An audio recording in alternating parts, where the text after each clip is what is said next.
Fala galera, tudo bem? Meu nome é Sidney Martins, professor de língua portuguesa aqui do LAC Concursos, o maior site de videoaulas do Brasil, quiçá das Américas. Então, meu companheiro, hoje, sem mais delongas, estamos organizando um aulão para Banca VUNESP e também aproveitando para quem é do Rio de Janeiro, um pouquinho do estilo FGV. Você que vai fazer a prova do TJ, Tribunal de Justiça, tem de ficar preparado para o esquema da prova. Com certeza você já está há algum tempo aí na batida e você vai perceber, com certeza no dia da tua prova, que a teoria não vai mais te derrubar, porque você já está se preparando. O que vai te derrubar, na verdade? Talvez a falta de atenção ou os erros do cotidiano.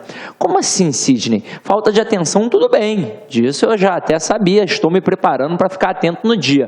Mas como assim o erro do cotidiano? O assunto crase é um assunto demasiadamente cobrado nas provas de tribunal. E você vai perceber que a crase, na verdade, só faz com que você erre porque você visualiza de forma errada no dia a dia. Você vai a um restaurante, está errado. Você assiste a uma propaganda na TV, está errado. Vai ao mercado, está errado. Então você está vendo aquilo sempre errado, você passa a acreditar que está o quê? Que está certo e acaba reproduzindo aquilo.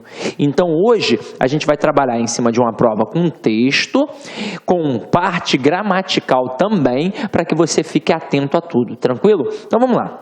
Eu sempre digo no meu curso teórico que a análise textual nada mais é uma estrutura que vem depois da análise gramatical. Então, para eu conseguir analisar o texto, eu antes tenho que analisar o quê? A gramática. Vocês percebem que está tudo interligado. Quando eu pego uma prova de língua portuguesa no dia, o que eu vou fazer? Eu vou fazer uma leitura passando do texto para saber do que se trata. Ah, professor, mas eu fiquei sabendo que eu preciso ler apenas partes, que eu preciso apenas ler o enunciado da questão, que eu nem preciso do texto. Vamos ser sinceros, gente. Chegou o momento em que você vai voltar ao texto. E se você já fez esse treinamento de ler só a questão, você já percebeu que nem sempre dá certo. Então não é melhor você ler logo o texto e depois, com o comando da questão, você voltar se for necessário? Então leia logo o texto, até mesmo porque às vezes as provas são temáticas, então isso vai facilitar a tua vida. Se porventura a tua prova é uma prova que vem a ter redação, a redação às vezes é buscada daquela temática e você já está preparado. Então, gente, prova de língua portuguesa tem de ir ao texto, tem de ler. É impossível você trabalhar língua portuguesa sem texto. Então vamos lá, gente, vamos parar de enrolação e vamos ao que interessa. Então olha esse primeiro texto aqui. Elas vão puxar para baixo. Quem vai puxar para baixo? Ó, elas vão puxar os salários para baixo. Até o momento, eu não sei quem são elas. Vou descobrir no decorrer do texto. Então acompanhe aí comigo a leitura, por favor. Então vamos lá. Ó. Empresas vão sair no lucro e as mulheres terão benefícios. Mas os homens jovens precisam se preocupar.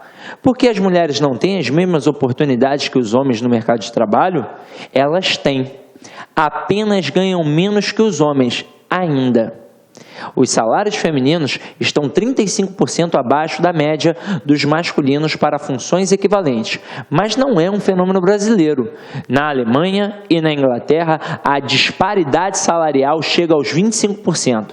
A situação muda quando avaliamos não dados estatísticos, mas a evolução da situação. Em 1970, só 18% das brasileiras estavam no mercado de trabalho. Hoje, esse número está perto de 50% e bate os 55% na Grande São Paulo. Nas faculdades, há mais mulheres matriculadas que homens. E um professor de uma universidade paulistana me forneceu um dado revelador. Em média, os homens faltam a 17% das aulas, as mulheres a 4%. Então, olha só. Vou dar só uma paradinha aqui. Você já percebeu um pouco da temática do texto. Por que esse dado é tão revelador? Vamos pensar rapidinho. Se os homens faltam a 17% das aulas e as mulheres faltam a 4%, isso é o principal indício para me mostrar que a mulher chega muito mais bem preparada ao mercado de trabalho que o homem. Então, por isso é um dado tão revelador. Agora, continuando a nossa leitura. Algo me diz que, aos poucos, as mulheres ocuparão cargos mais altos e os salários vão se igualar, embora não do jeito que gostaríamos.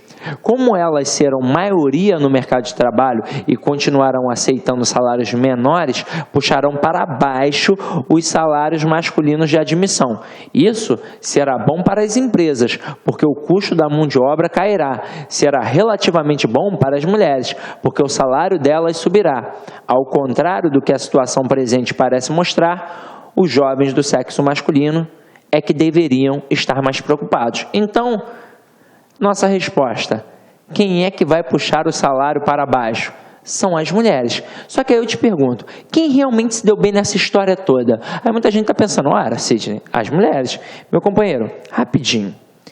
Eu tenho, nesse texto, as empresas, as mulheres e os homens.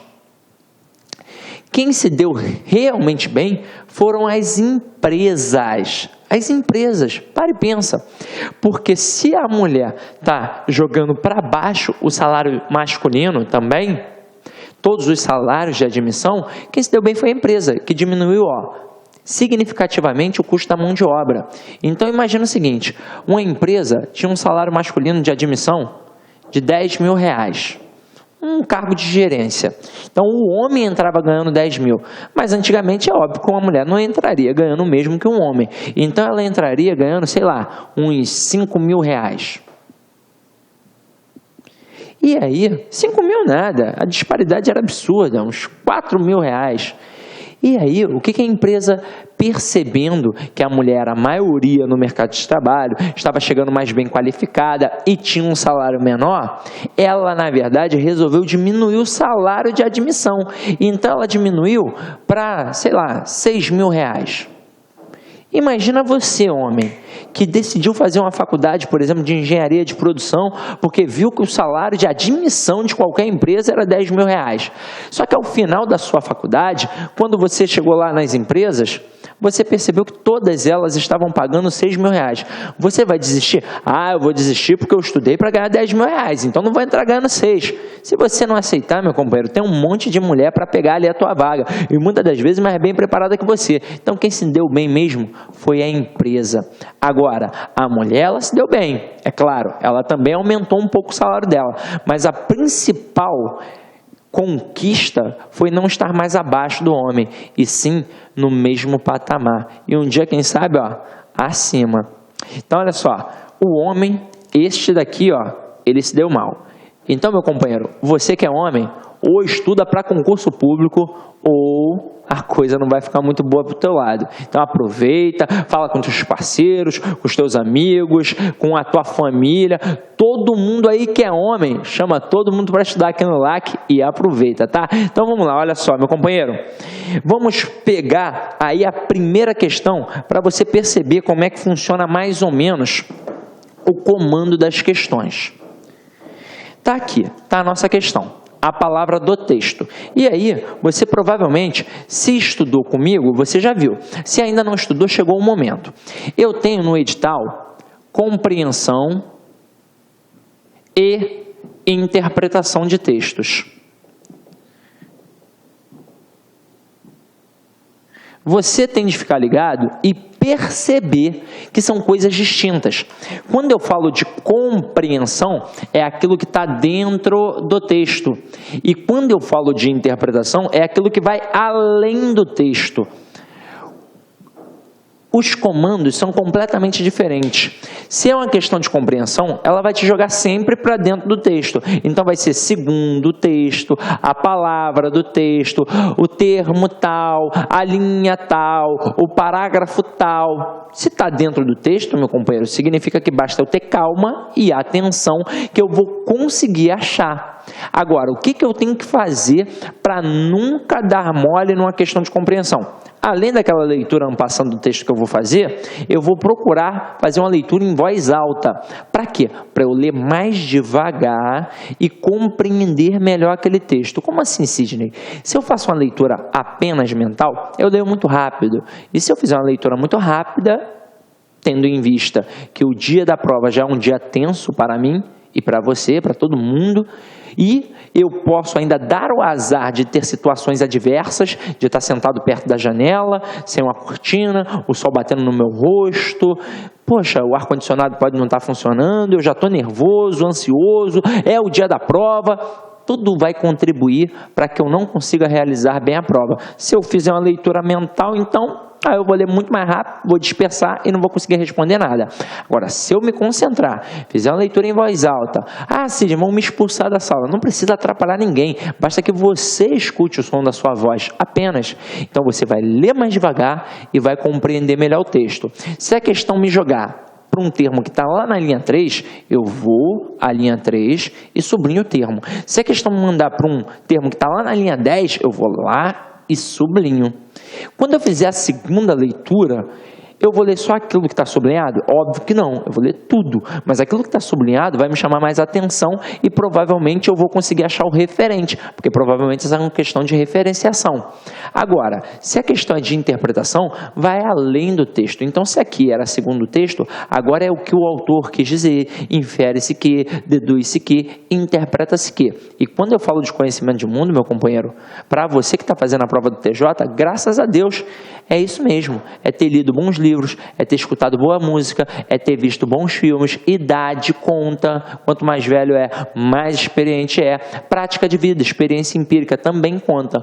Agora, tem você que está em casa aí desesperado agora, falando, caraca, então ferrou, Sidney, porque eu só escuto Anitta e vejo Sessão da Tarde, então já era, né? Não, meu companheiro, para nossa sorte, apesar de ir além do texto, não vai tão além do texto, então ainda assim tem um texto como base.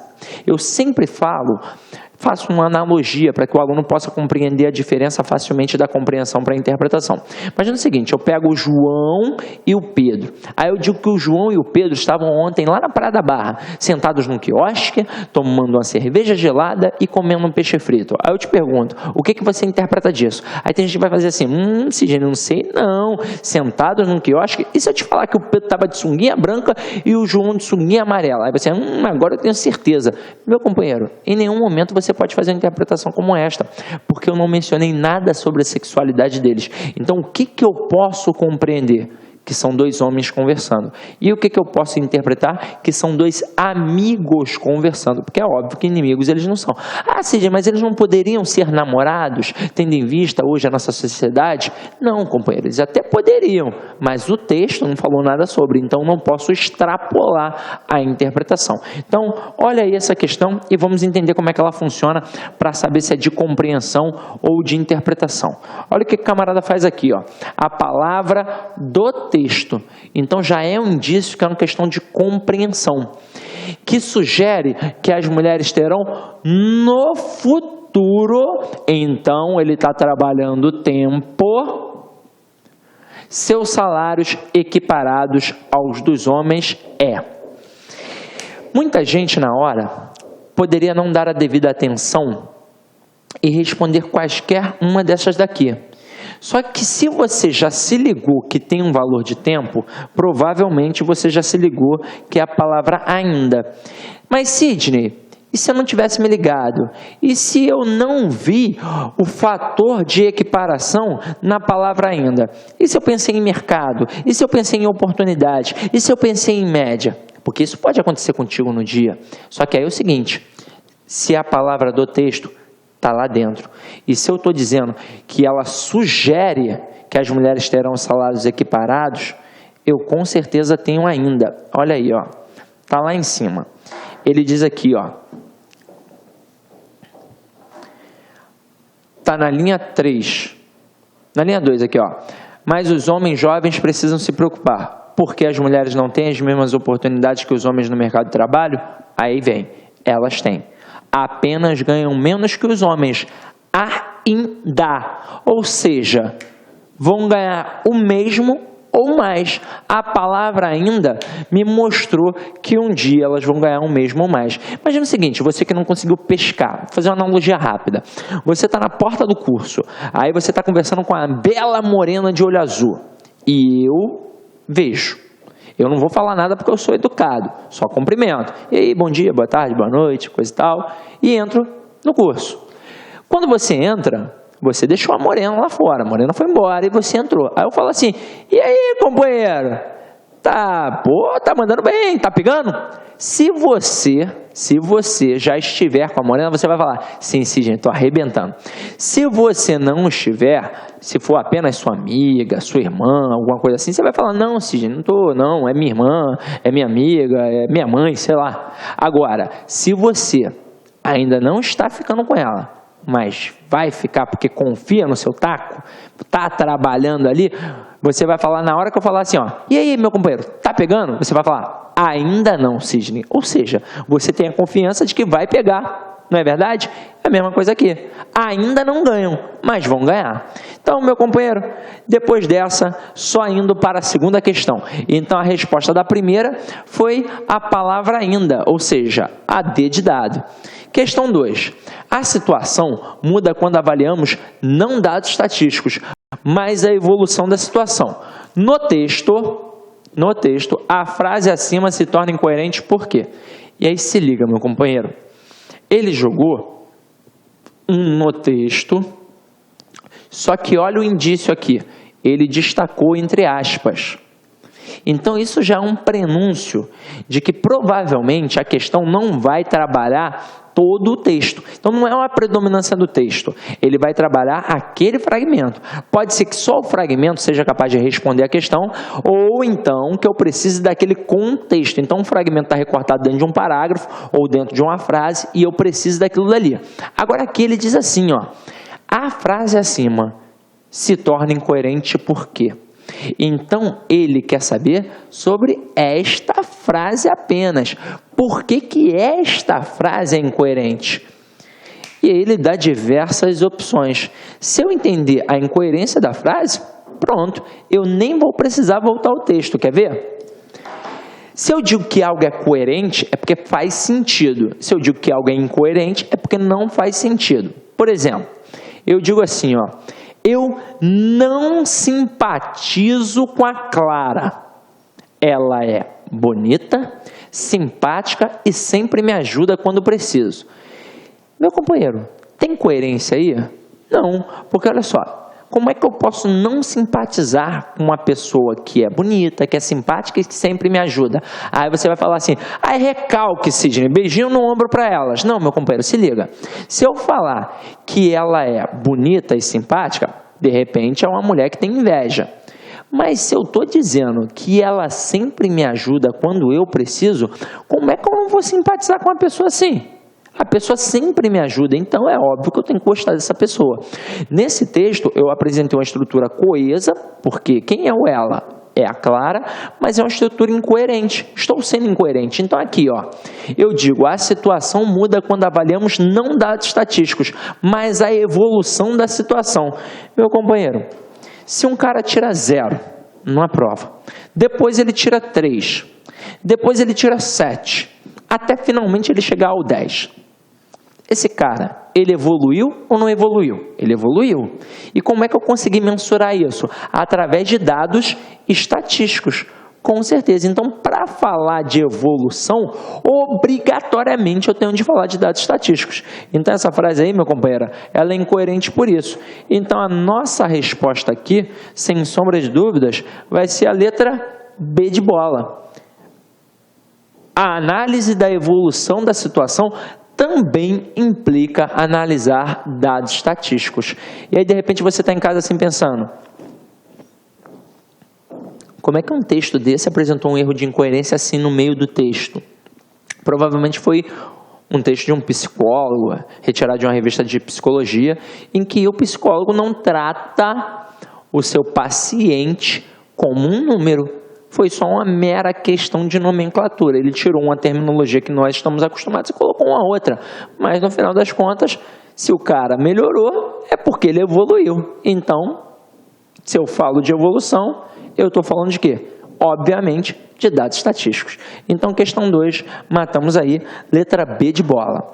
Meu companheiro, vamos começar a dificultar um pouquinho esse trabalho, né? Vamos gradativamente do mais simples para o mais complexo. Então agora o bicho vai começar a pegar um pouquinho.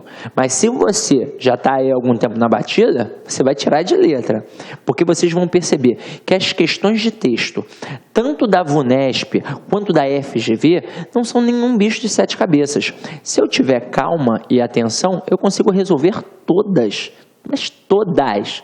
É provavelmente uma estrutura de Ctrl+C, Ctrl+V às vezes. É muito tranquilo. A parte de análise textual é muito tranquila. O bicho, de repente, pode pegar aí na parte gramatical, se você não está um tanto quanto preparado.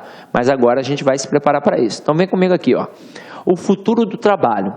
Esqueça os escritórios, os salários fixos e a aposentadoria. Em 2020, você trabalhará em casa, seu chefe terá menos de 30 anos e será uma mulher.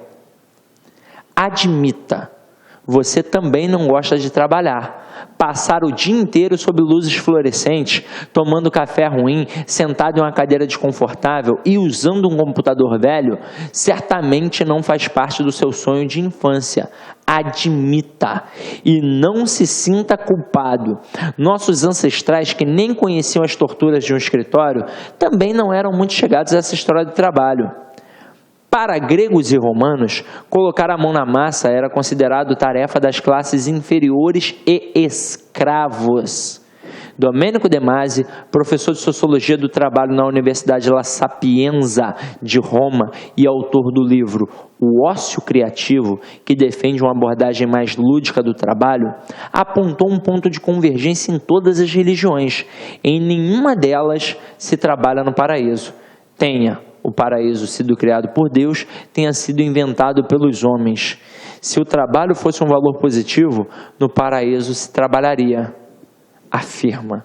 Ou seja, alguma coisa está errada e não é de hoje.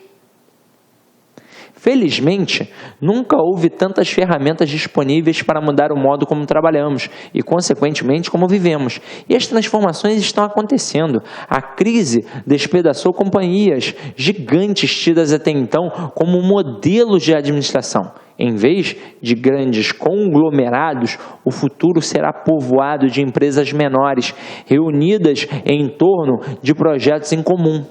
Os próximos anos também vão consolidar mudanças que vêm acontecendo há algum tempo. A busca pela qualidade de vida, a preocupação com o meio ambiente e a vontade de nos realizarmos como pessoas também em nossos trabalhos. Falamos tanto em desperdício de recursos naturais e energia, mas e quanto ao desperdício de talentos? Diz o filósofo e ensaísta suíço Alain de Botton em seu novo livro. Olha só agora a pronúncia. The Pleasures and Sorrows of Works. Caraca, estilo Sidney Poitier, hein? Os prazeres e as dores do trabalho. Ainda inédito no Brasil. Agora é o seguinte. Vamos para o comando da questão e perceber como é que vai funcionar. Normalmente, tanto a VUNESP quanto a FGV, quando trabalham a estrutura da pergunta que é atrelada ao texto, elas têm o hábito de seguir uma sequência, normalmente. Então, quando eu faço a leitura daquela questão, se ela joga para o meu texto, ela tem aquela sequência do início, do meio, do fim. Diferente, por exemplo, se fosse um SESP da vida, que pode fazer uma pergunta de primeira que está lá no final do texto.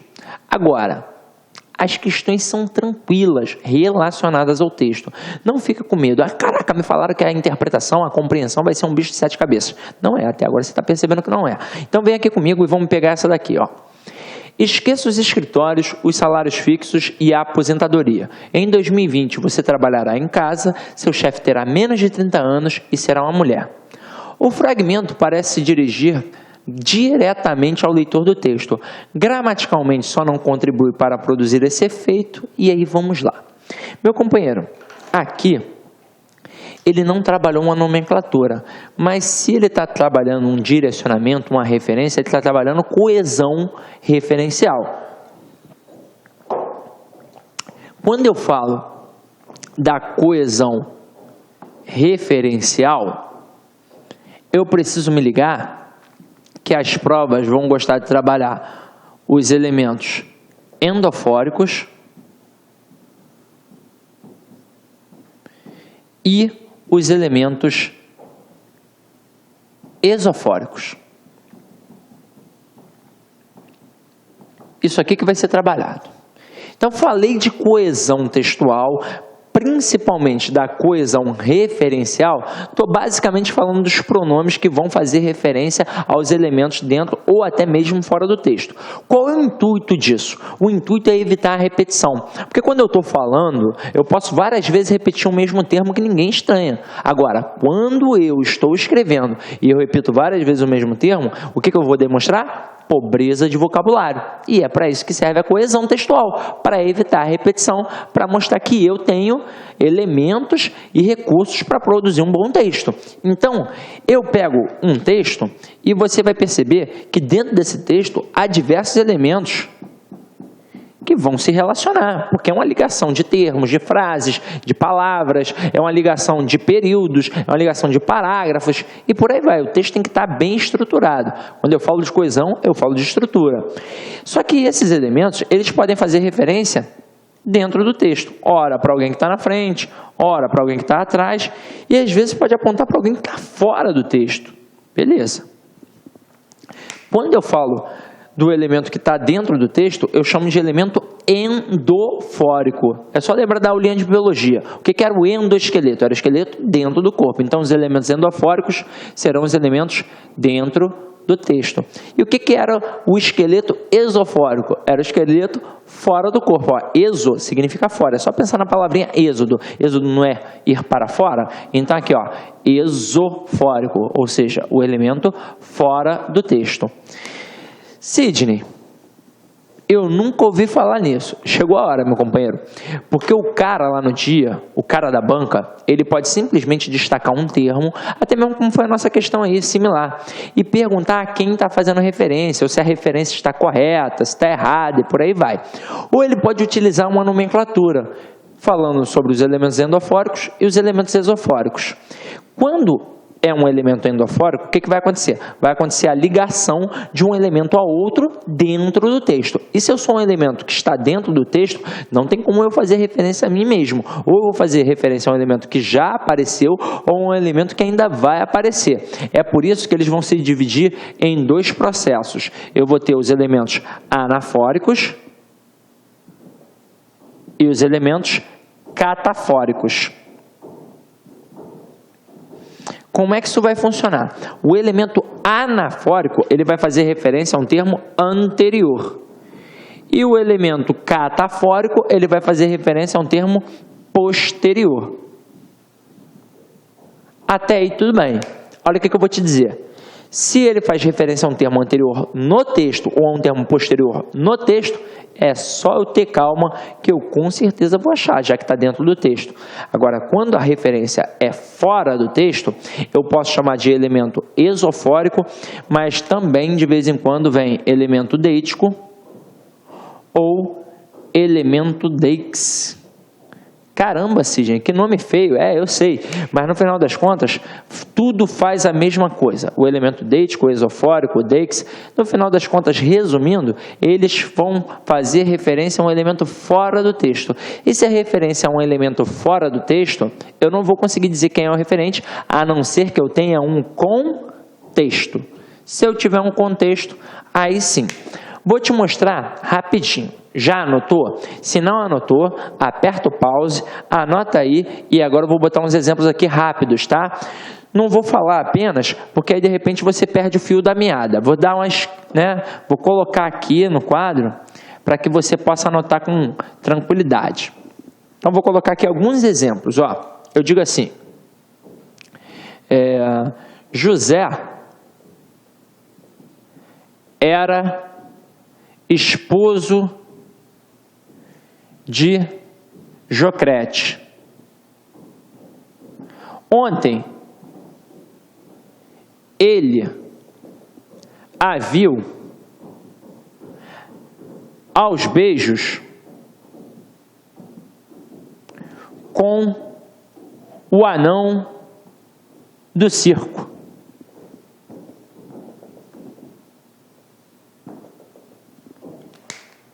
Coisa desesperadora, né?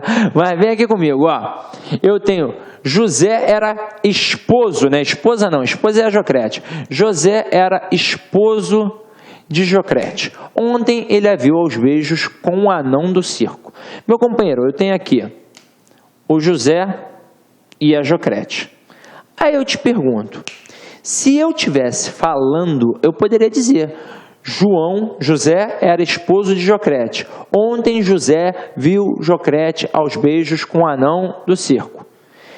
Já que eu não quero essa repetição, eu vou utilizar normalmente quem? Os pronomes. Eu tenho diversas estruturas para evitar repetição. Uma delas é o pronome.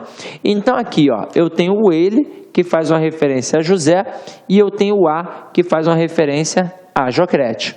Como é que isso vai cair em prova? Eu tenho duas possibilidades normais. Uma, o cara da banca vai destacar o termo. Então aqui, ó, destacou o a, e ele vai perguntar qual é o referente dentro do texto. É só eu buscar aqui e eu vou achar que é Jocrete. E aí como é que essa questão pode aparecer? Ele vai destacar a palavra e vai colocar as opções em alternativas. Ou, para te dar trabalho, ele vai colocar a frase em várias alternativas e em cada frase ele destaca uma palavra e coloca entre parênteses o referente. Aí ele vai perguntar a referência correta ou a referência errada. Por exemplo, ontem ele a viu aos beijos com o anão do circo. Ele vai destacar o a e vai perguntar quem é o referente. Se colocar Maria, está errado. Se colocar Joana, está errado. Se colocar Jocrete, tá certo. Segunda possibilidade, ele pode trabalhar em cima de uma nomenclatura. Ele pode perguntar qual é o tipo de coesão que está sendo realizada. Então aqui, se está fazendo referência a um elemento dentro do texto e é um elemento anterior, é uma referência anafórica. E agora você já está tranquilo. Como é que ele pode tentar te ludibriar com isso daqui? Colocando um termo muito distante do outro, porque aqui ficou fácil, está muito perto. Ele pode colocar um termo na linha 3 e um outro na linha 10, aí já te dificultou. Ou segunda possibilidade para ele tentar te derrubar, utilizar os pronomes demonstrativos. Então coloca assim, ó, Arthur e Jackson são irmãos. Ponto. Vou botar aqui embaixo, ó. Este é careca, aquele cabeludo. Quando eu utilizo o pronome demonstrativo na prova, eu, na verdade, o avaliador, ele vai trabalhar duas coisas, duas possibilidades. Ou a pessoa do discurso, quem está falando, se é a pessoa que fala, a pessoa com quem se fala ou a pessoa de quem se fala. Então, primeira, segunda e terceira pessoas. Ele vai trabalhar também a questão do posicionamento, que na verdade é até muito mais trabalhado, porque aí o cara tem de saber realmente. Então, olha só, como é que vai funcionar a questão do posicionamento? Eu tenho um pronome este, o esse e o aquele. Em todo ato de fala, em todo ato de comunicação, eu sempre tenho o emissor, que é o camarada que fala, e o receptor, que é o camarada que vai ouvir, que vai decodificar aquela mensagem. Até mesmo se eu estiver na rua, falando sozinho, reclamando da vida, ah, meu Deus do céu, caraca, não sei o que lá. Nessa situação, eu sou o emissor e o próprio receptor. Só que agora eu vou criar um diálogo entre mim e você que está aí em casa. E eu vou falar sobre esta caneta vermelha. Você que está aí vai ser o receptor, o interlocutor. Eu serei o emissor. Então, olha só. Esta caneta é vermelha, porque está próximo de mim. Agora, segura aí para mim, por favor. Segura, pô, pega. Pegou? Então, olha só. Agora eu vou dizer, essa caneta é vermelha. Comigo, esta. Contigo, essa. Agora eu jogo longe, ó. Pá, joguei longe. Meu companheiro, minha companheira, aquela caneta é vermelha. Até aí tudo bem. Agora, quando o camarada trabalha isso na prova, ele vai fazendo um processo tradicional. E vocês já devem ter percebido que a banca do TJ é sempre uma banca tradicional. Agora, como é que vai funcionar esse processo de tradição? Ele vai colocar dois elementos anteriores. Mas por que dois? Porque é uma tradição linguística. E se ele colocar dois elementos, vai ter um elemento intermediário? Não, vai ter o elemento mais próximo e o mais distante. Quem vai fazer referência ao mais próximo? O este. E quem vai fazer referência ao mais distante? O aquele. Então, olha aqui esse exemplo. Arthur e Jackson são irmãos. Este é careca, aquele cabeludo. Então aqui, meu companheiro, eu tenho o Arthur e o Jackson, que são os personagens principais. Então vou pontuar. 1 para o Arthur, 2 para o Jackson. Este é careca, aquele cabeludo. O este vai fazer referência ao elemento mais próximo no texto. Quem é o elemento mais próximo? O Jackson. Então aqui, ó. Quem é o careca? É o Jackson. E o aquele vai fazer referência ao termo mais distante. O termo mais distante só pode ser o Arthur. Então, o cabeludo aqui é o Arthur. Como é que isso cai em prova? 3 formas diferentes. Primeira, ele vai destacar uma palavra, como a palavra aquele, e vai perguntar quem é o referente dentro do texto. Se você souber que o aquele faz referência ao mais distante, aí você acerta. Então, beleza. É o Arthur. Segunda possibilidade, vai trabalhar a questão da nomenclatura, vai perguntar que tipo de coesão tem aqui, se é uma coesão anafórica, se é uma coesão catafórica, se é uma coesão isofórica, se é uma coesão sequencial, vai te perguntar isso. Se você está vendo que está fazendo referência a um termo dentro do texto e é um termo anterior, você vai responder que é uma referência anafórica. Agora, ele pode tentar dar uma ludibriada na questão. Ele pode fazer assim, ó, dentre os personagens apresentados no texto, qual é aquele que se caracteriza por ser cabeludo? Pô, mais uma vez, o que eu fiz? Eu só busquei o referente. Gente, vamos ser sinceros, isso é fácil ou é difícil? Isso é muito fácil. Agora, olha a próxima estrutura. Eu vou botar assim, ó, dele, eu só quero a pensão dos meus filhos. Igor Daltro. Só quero pensão. Então vamos lá, ó. Dele eu só quero a pensão dos meus filhos. Igor Daltro. O dele está fazendo referência a quem? Ao Igor Daltro. Pega geral, então tem que pagar a pensão, tem que ficar ligado. Então esse dele aqui está fazendo referência a um termo que apareceu depois. Então a referência catafórica.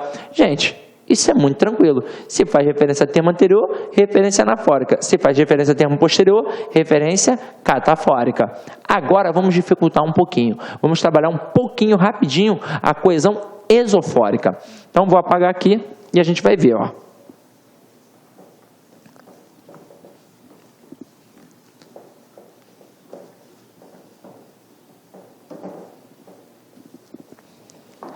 Eu boto assim: amanhã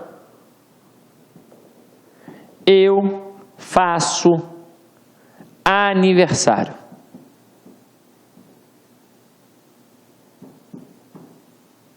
Aí eu te pergunto, tem algum elemento esofórico aqui? Você que é esperto já falou, tem, tô ligado, Sidney. Então você, a princípio, pensa no eu.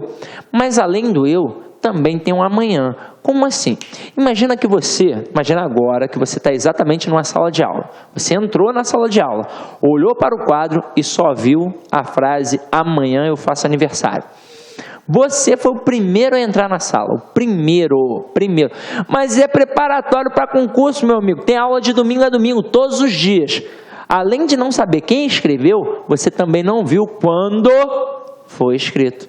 Então, meu companheiro, este eu, ele aponta para fora do texto, sim, porque eu não tenho referente, eu não sei quem é que está fazendo aniversário. Agora, esse amanhã, ele também aponta para fora do texto, porque eu não sei quando é este amanhã.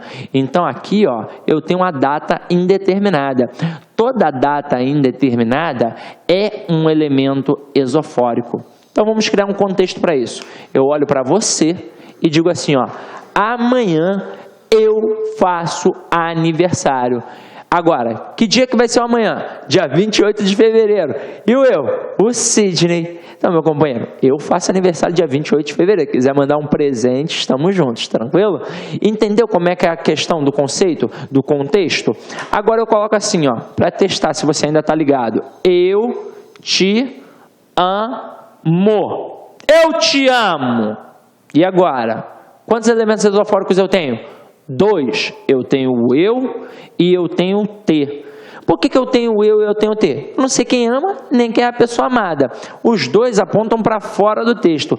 Vamos criar um contexto para isso? Eu olho para você, no fundo dos teus olhos, e digo assim, ó, eu te amo. Então, nesse contexto, quem é o eu? Sidney. Quem é o T? Você que está aí em casa. Agora, vamos dificultar isso daqui um pouco mais. Imagina o seguinte, imagina que você resolveu beber água. Resolveu beber uma água. E você está saindo da sala de aula. Você não está mais em casa, você está na sala de aula, assistindo aula com o tio Sidney. E aí você resolveu sair da sala para beber uma aguinha. Quando você voltou, tinha um bilhete em cima da sua mesa. E estava escrito assim, ó, eu te amo. Você viu quem colocou? Não viu. E aí eu te pergunto, eu continuo tendo elemento esofórico? Continuo. 1 ou 2? Aí, pensa aí, reflete. Eu continuo tendo 2. Mas como assim, Sidney? Eu sei que é para mim o bilhete. Você só sabe pelo contexto. Você continua não sabendo quem é o eu, porque você não viu quem escreveu, não viu quem colocou. E você só passou a saber que o T é você porque está na sua mesa. Porque se estivesse na mesa do companheiro ou da companheira ao lado, seria outra pessoa. Agora imagina o seguinte, você saiu e voltou. E aí quando você voltou, o bilhete que estava em cima da sua mesa, agora ele está assinado, ó, tá assim, ó. Eu te amo, assinado Sidney Martins.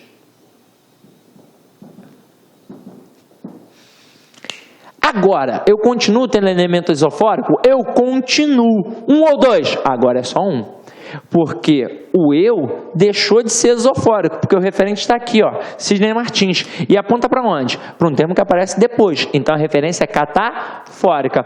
E o T? Ele continua sendo esofórico, porque você só sabe que é você pelo contexto. Agora, deixa eu te dar um bizu. Aproveitando que nós estamos trabalhando uma prova de tribunal, de vez em quando, as bancas querem dar uma incrementada. Então, coloca uma charge, coloca algum tipo de tirinha, algum tipo de desenho. E aí, imagina o seguinte. Imagina eu pegando, aproveitando todo esse bafafá que está acontecendo no Brasil, com o negócio de política. E aí, eu coloco assim, ó, um jornal. E aí, na capa, eu coloco o Globo. É pegar o jornal Globo. Para falar de jornal, para falar de um jornal, né? E aí eu coloco aqui, ó, editorial. Aí eu escrevo assim, ó, em recente editorial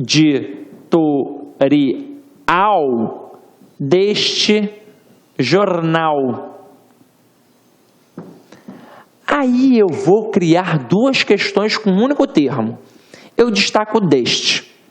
Aí eu te pergunto, a quem o elemento destacado faz referência? Aí você debate pronto. Ah, faz referência ao Globo. Beleza, certinho. Aí agora eu te pergunto, referência anafórica, catafórica ou esofórica? Pensa, referência esofórica. Mas como assim, Sidney? Não está fazendo referência a um termo anterior que está ali, meu companheiro? É dentro do texto. E aqui, qual é o texto?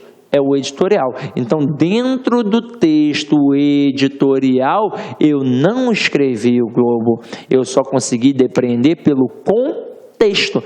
Imagina, eu chego e, sei lá, estou na sala. Aí eu olho e tem um jornal. Se o jornal estiver fechado, eu estou vendo a capa, ao abrir e começar a ler e pegar o editorial, quando eu me deparar com em recente editorial deste jornal, eu já vou saber que é quem? O Globo. Agora, se o jornal já está aberto no editorial e eu leio isso daqui, eu não vou precisar procurar a capa para ver qual é o jornal, então eu só consegui descobrir que é o Globo pelo contexto. Então a referência é esofórica.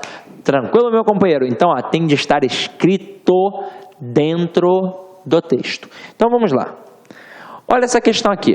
Ele diz que o fragmento acima parece se dirigir diretamente ao leitor do texto. E ele quer uma que não faça isso. Aí, na letra A, ele diz assim, O modo verbal de esqueça. Caramba, que modo verbal eu tenho aqui? Eu tenho um modo imperativo. Eu tenho 3 modos verbais na língua portuguesa. Eu tenho um modo indicativo, um modo subjuntivo e um modo imperativo. O que o modo indicativo faz? Ele indica um fato. Exemplo, Pedro quebrou a perna. Isso é um fato. Beleza. Modo subjuntivo. Ele vai trabalhar numa contrapartida. Se um indicativo indica um fato, indica uma certeza, indica aquilo que é real, o modo subjuntivo vai trabalhar no campo da subjetividade. Então, vai trabalhar com a possibilidade, com a incerteza, com a hipótese. Então, eu digo assim, ó, Pedro talvez soubesse as respostas da prova. Eu não disse que o Pedro sabe. Eu disse Pedro talvez soubesse as respostas da prova. Então, é uma possibilidade, é uma hipótese, modo subjuntivo. Eu digo assim, ó, Pedro, saia daqui agora porque você está fedegoso que não tomou banho. Quando eu digo Pedro, saia daqui agora, eu dei o quê? Uma ordem. Então, isso é um modo imperativo. Aqui, quando ele disse esqueça, é um modo imperativo. Ué, professor, mas eu não estou entendendo isso. Meu companheiro, você tem o texto. Se está se dirigindo ao leitor, o leitor está onde? Dentro ou fora do texto? Fora do texto. Então, nessa questão, ele colocou 5 opções. Em 4 delas, elas apontam para fora do texto, para o leitor, referência esofórica. E uma vai fazer uma referência interna.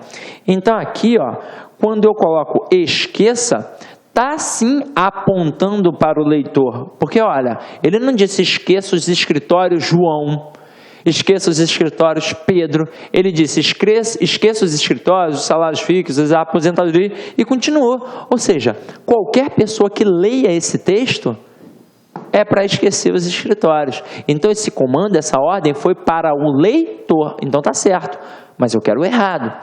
Segunda, letra B aqui. A pessoa do discurso a que se refere a forma verbal esqueça.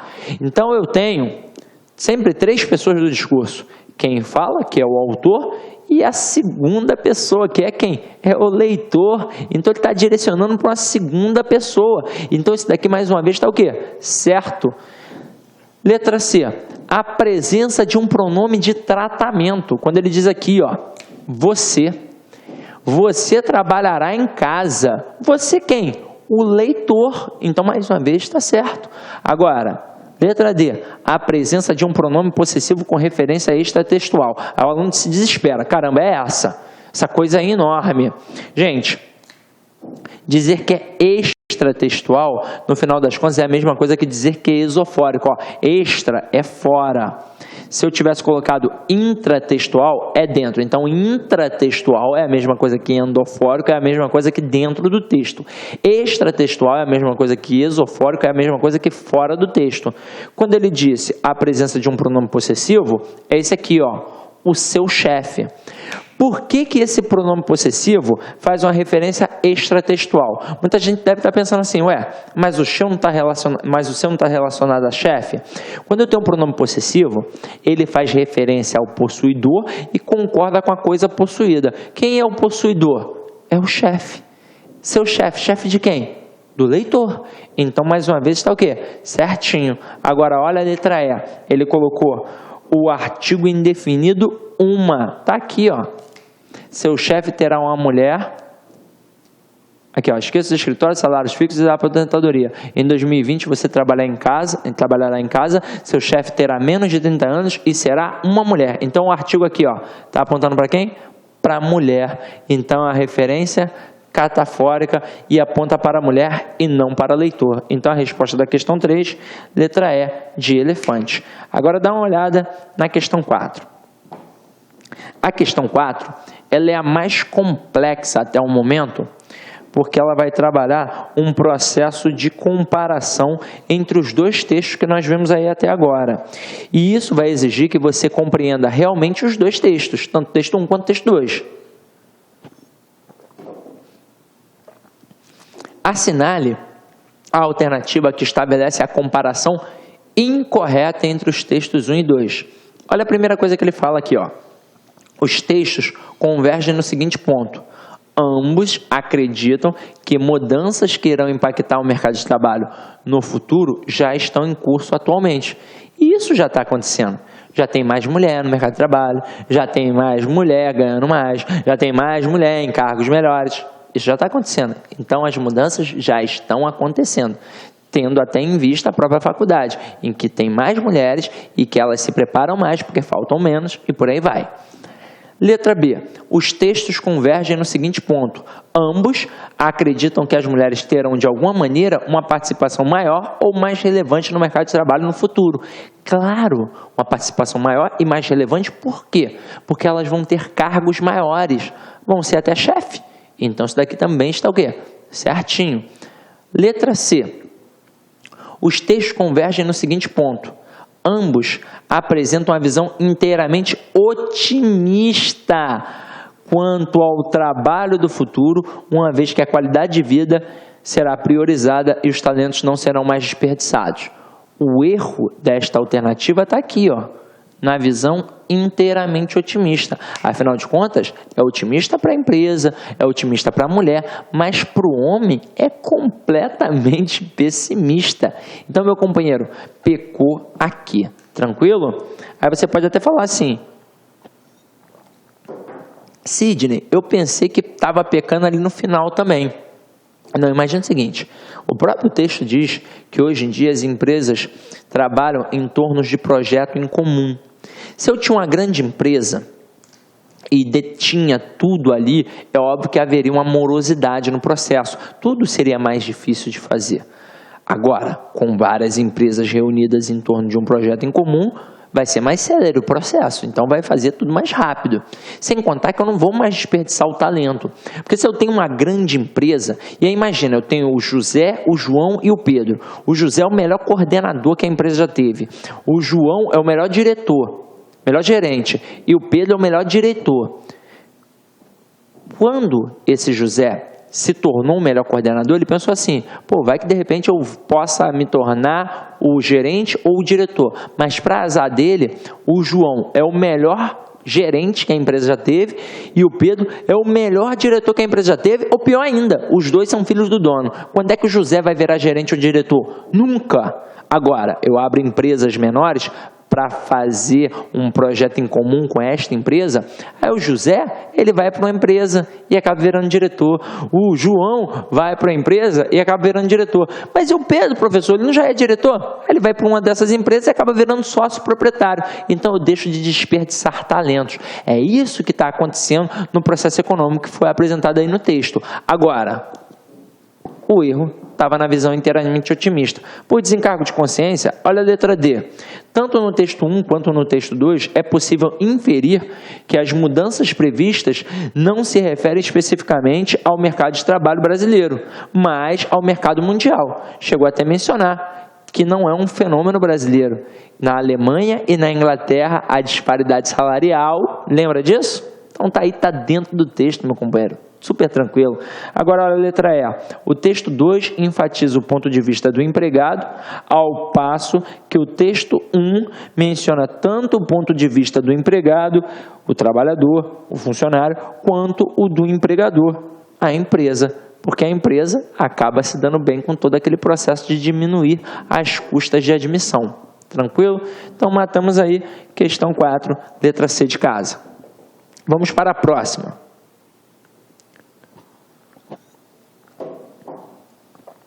Profissões curiosas. Esse texto é interessante. Sabia que já existiam depiladores na Roma do século II? A mulherada já se cuidava. Essa e outras ocupações inusitadas da antiguidade estão no livro Meu Chefe é um Senhor de Escravos, de Vic Leon, lançado no Brasil este mês.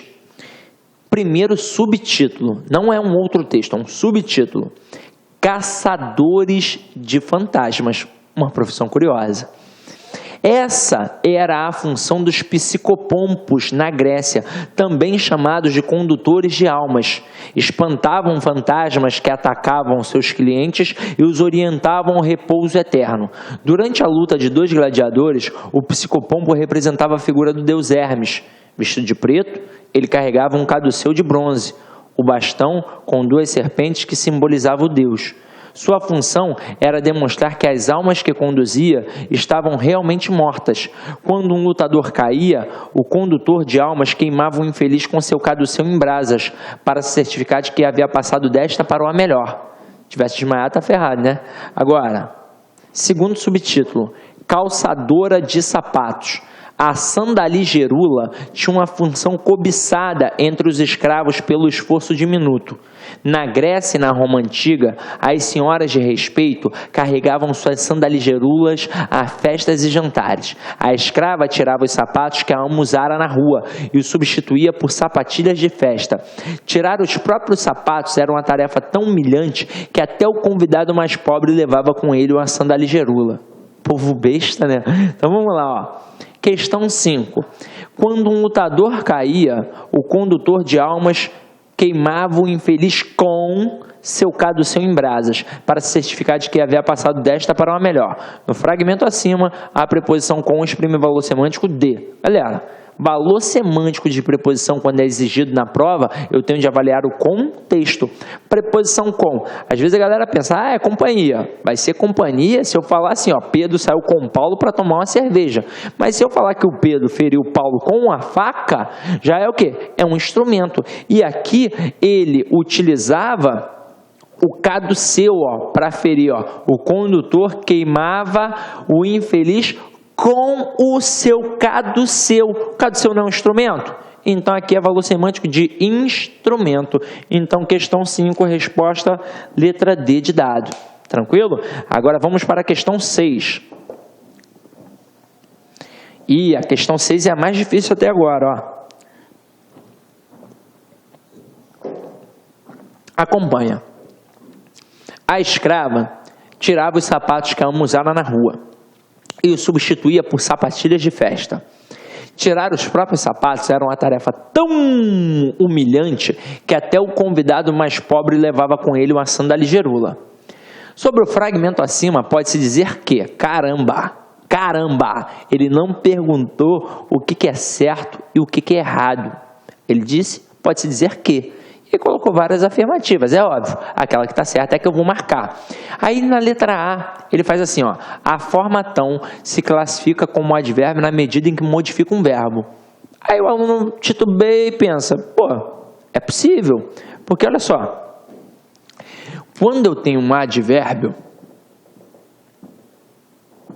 a classe gramatical advérbio faz parte das classes invariáveis. Até aí tudo bem. Qual é a função do advérbio? Ele tem duas importantíssimas funções.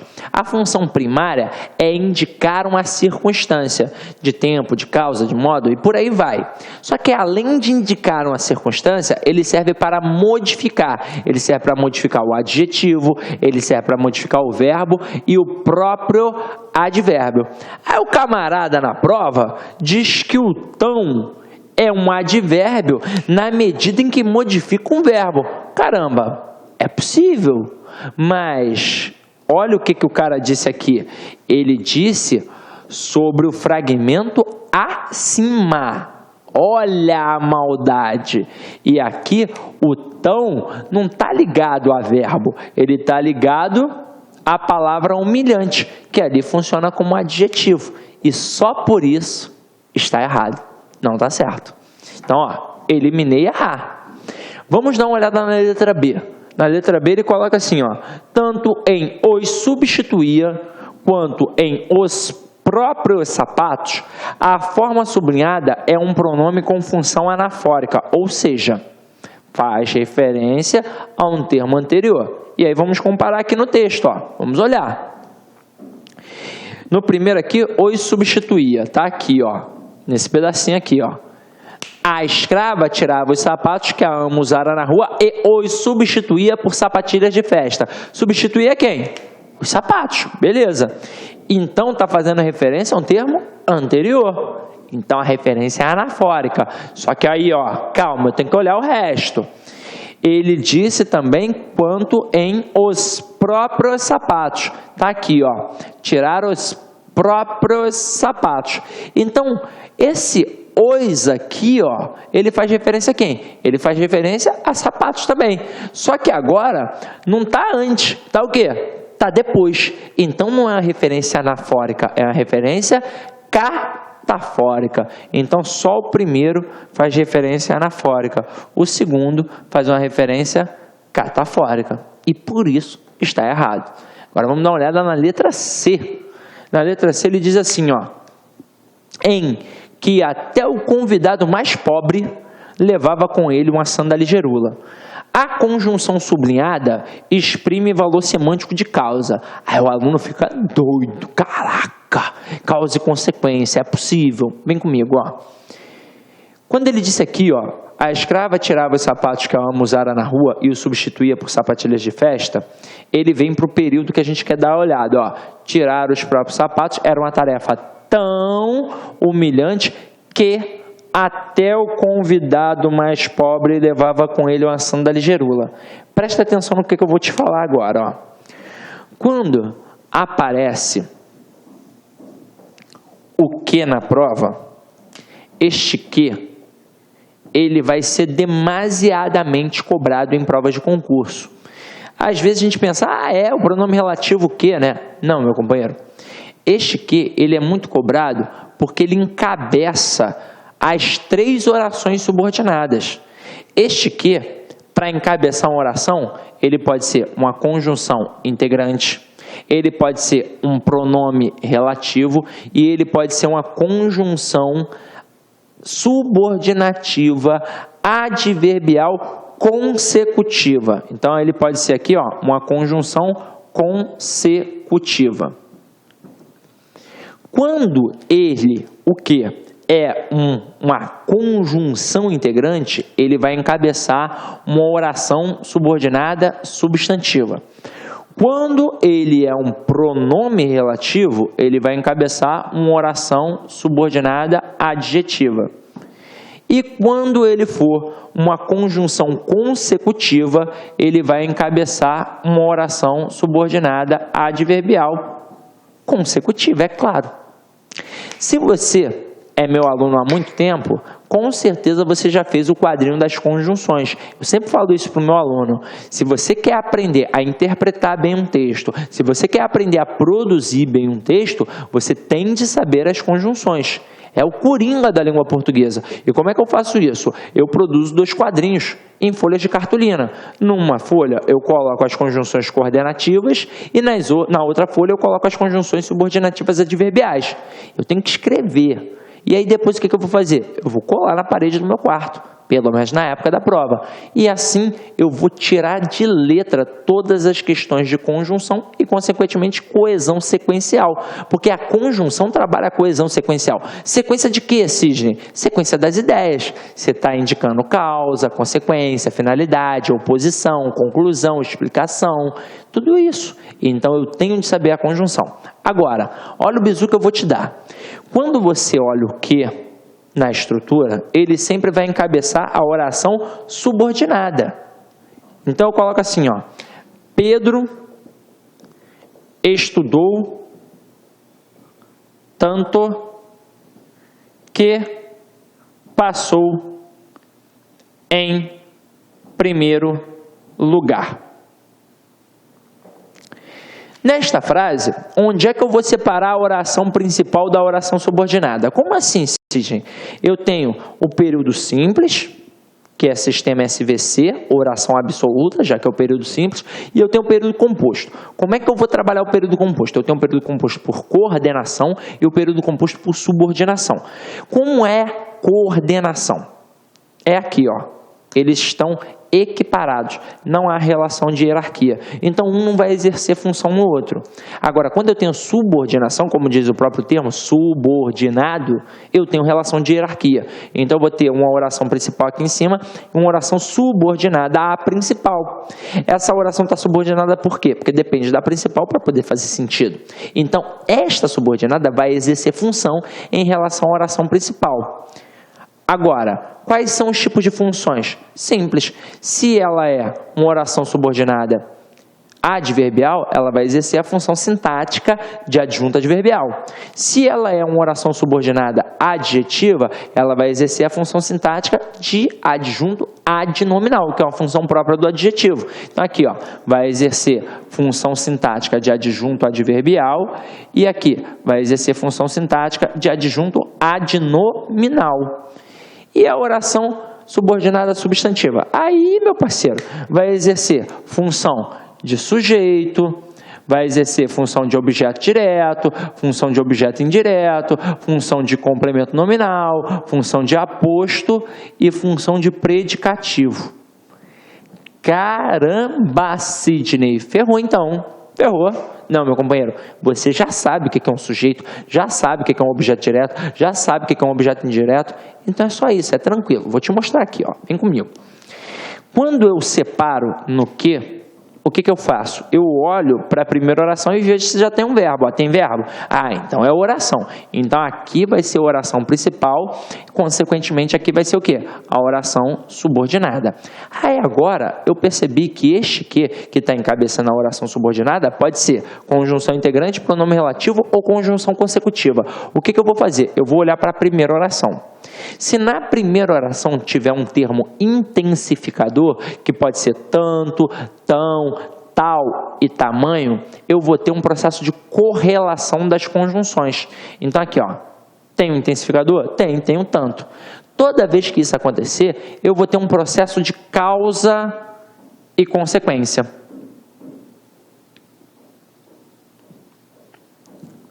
Onde é que está a causa? A causa está na primeira oração. E a consequência? Na segunda. O que é causa? É a origem das coisas. E o que é a consequência? O que decorre diante disso. Então aqui, ó, Pedro estudou tanto que passou em primeiro lugar. Qual é a causa? É o camarada ter estudado muito. E qual é a consequência? Ué, a consequência é que ele passou em primeiro lugar. Então, gente, o que aqui é uma conjunção consecutiva e é óbvio que só pode indicar semanticamente uma consequência. Já é a nossa resposta, é consequência. Então aí, ó, não é a causa, aí é a consequência. Não confunda mais isto. A causa fica do lado do intensificador. Então na frase, quando ele disse aqui, ó, era uma tarefa tão humilhante que até o convidado mais pobre levava com ele a sandália ligerula, esse fato de ser tão humilhante, aí sim era a causa. E a consequência? Acabei levando a sandália ligerula comigo. Mas continuando aqui o nosso processo, se liga só. Se eu botar assim, ó, Pedro não, né? Vou botar desejo que vocês sejam aprovados. Fala amém em casa, fala que vai dar certo. E na outra eu coloco o homem que fuma vive menos. Meu companheiro, eu separo a oração sempre onde tem o que, ó, desejo que. Já tem verbo aqui? Então oração principal. O resto aqui vai ser o quê? Uma oração subordinada, que eu ainda não sei qual é, nem vou classificar. Na outra, o homem que. Já tem verbo aqui? Não. Então, se não tem verbo, não tem como ser oração. Provavelmente a oração subordinada está intercalada. Aí o que eu vou fazer? Eu vou olhar para o verbo que aparece depois do que. O primeiro verbo que aparecer é o verbo da oração subordinada. No segundo, já é o da principal. Então, ó, o homem que fuma, vive. Opa, vive menos. Então aqui, ó, o homem vive menos é a oração principal. E que fuma é a oração subordinada. Agora, eu vou ver se este que é um destes termos. Ao olhar para a primeira estrutura, percebi que não tem nenhum intensificador. Então, o que? Ou é conjunção integrante, ou é o que? Pronome relativo. Quando é pronome relativo, a gente já sabe, faz referência a termo anterior, obrigatoriamente. Quando é conjunção integrante, serve apenas de elo entre a oração principal e a oração subordinada. Então, aqui, ó, desejo que vocês sejam aprovados. Este aqui está fazendo referência a algum termo anterior? Não, não está. Sidney, eu não consigo perceber esse tipo de coisa. E aí a gente vai fazer um macete. Quando você conseguir pegar toda a oração e substituir pela palavra isso, é porque você tem uma conjunção integrante, consequentemente, uma oração subordinada substantiva. Aqui, Dá para eu pegar toda a oração e substituir pela palavra isso? Dá para dizer desejo isso? Dá. Então aqui com certeza é uma conjunção integrante e aqui com certeza é uma oração subordinada substantiva. Embaixo, o homem que fuma vive menos. Este que faz referência ao termo anterior? Faz referência ao homem. Quem é que fuma? Um homem. Sidney, não consegui perceber. Então você vai tentar fazer o mesmo macete, só que aqui agora não vai dar certo. O homem, isso, vive menos? Tem algum cabimento? Não. Então eu tenho certeza que aqui é um pronome relativo, consequentemente uma oração subordinada adjetiva. Agora, quando eu tenho oração subordinada adjetiva, a gente já sabe que a função sintática é a adjunta de nominal. O que as bancas gostam de cobrar também? Se ela é restritiva ou explicativa. Para isso, o camarada está avaliando a pontuação e a interpretação. Porque quando eu digo que é restritiva, obrigatoriamente aparece sem vírgula. Quando ela é explicativa, obrigatoriamente vai aparecer com vírgula. Então aqui, ó, o homem que fuma vive menos. Tem alguma vírgula aqui? Não. Então eu tenho uma oração subordinada adjetiva restritiva.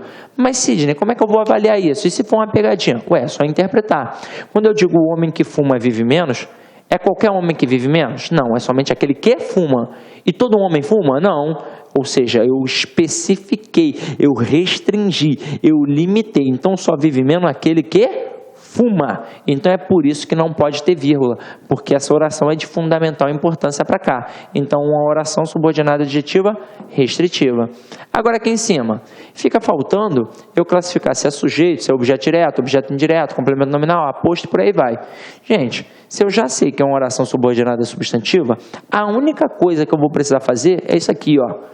Eu vou pegar uma canetinha que você vai ter aí no dia e vou puxar para a primeira oração, para a oração subordinada, e vou ver a quem o camarada está ligado. Aqui no caso, está ligado ao verbo desejar. E quem deseja, deseja alguma coisa. Então eu tenho um verbo transitivo direto. E o que o verbo transitivo direto sempre pede? Objeto direto. Então, meu companheiro, aqui sem sombra de dúvidas, eu tenho uma oração subordinada substantiva objetiva direta. O nome é enorme, mas nada mais é que um objeto direto. Até aí, tudo bem? Show. Então, vamos lá. Ó. Matei essa daí e vamos dar uma olhada na letra D, então. Aproveitei para fazer um mistão aí, né, galera? É um resumão total. Então, vamos lá. Olha a letra D. Em levava com ele uma sandália ligeirula, a preposição sublinhada exprime valor semântico de instrumento. Vamos ver, ó. Levava com ele. Opa, não é instrumento, aqui é companhia. Então é companhia. Então tá errado também. Agora olha a letra E. Pô, só pode ser essa, né? Se só sobrou ela. Então, ó, a forma verbal usara, tá aqui, ó. Indica fato passado anterior a outro fato também passado. Claro, porque aqui eu tenho o famoso pretérito mais que perfeito, que é um tempo verbal no passado anterior a outro tempo também no passado. O famoso passado do passado. Como assim, Sidney? Ó, a escrava tirava os sapatos que a ama usara na rua. O que acontecia primeiro? Primeiro foi tirado ou primeiro foi usado? Primeiro foi usado, para depois ser o quê? Tirado. Só que os dois já aconteceram. Então, tempo verbal no passado, anterior a outro tempo também no passado, ou seja, um pretérito mais que perfeito. Pode marcar aí. Então, questão 6, letra E. Gostou da aula do professor? Quer continuar assistindo essa aula e muito mais? Então convido você a fazer o nosso super aulão de véspera aqui do Lac Concurso. Pode ter certeza que esse aulão de véspera vai te deixar muito mais competitivo. É um aulão de véspera completíssimo, na qual a gente atende 100% do edital. Detalhe, aulão de véspera conciliando teoria e exercício. Pode ter certeza que com essas aulas aqui do aulão de véspera, a nossa perspectiva, a coordenação pedagógica fez uma meta, fez um planejamento. Sabe qual que é o nosso planejamento? De preparar vocês, de cantar antecipadamente 35 questões das 100 questões. Ou seja, já pensou? Faz um aulão de véspera com a gente, nesse aulão de véspera, lá tem no mínimo 35 questões aí que serão possíveis questões da sua prova. Sabe o que é isso? Vantagem competitiva. Você sai na frente. Em concurso público é isso. Quem sai na frente são os alunos aí com maior possibilidade de serem aprovados. Professor, quanto custa a minha matrícula? A sua matrícula custa apenas R$ 60,00, um curso completíssimo, aliás, um aulão de véspera completíssimo de todos os nossos professores, 50 dias de acesso, mais de 22 horas de videoaulas dos professores Sidney Martins, Cato Júnior, Jefferson Fiel, professor Wellington, professor Luiz Antônio, professor Roberto, professor Pedrão, professor Alonso, professor Marciano e professor Rodrigo Belmonte. Tá certo, galera? Então convido você aí para fazer esse super aula de véspera conosco, que, como disse, você não vai se arrepender e vai ficar muito competitivo. Saia na frente e deixe a concorrência correndo atrás de você. Forte abraço, tchau, tchau.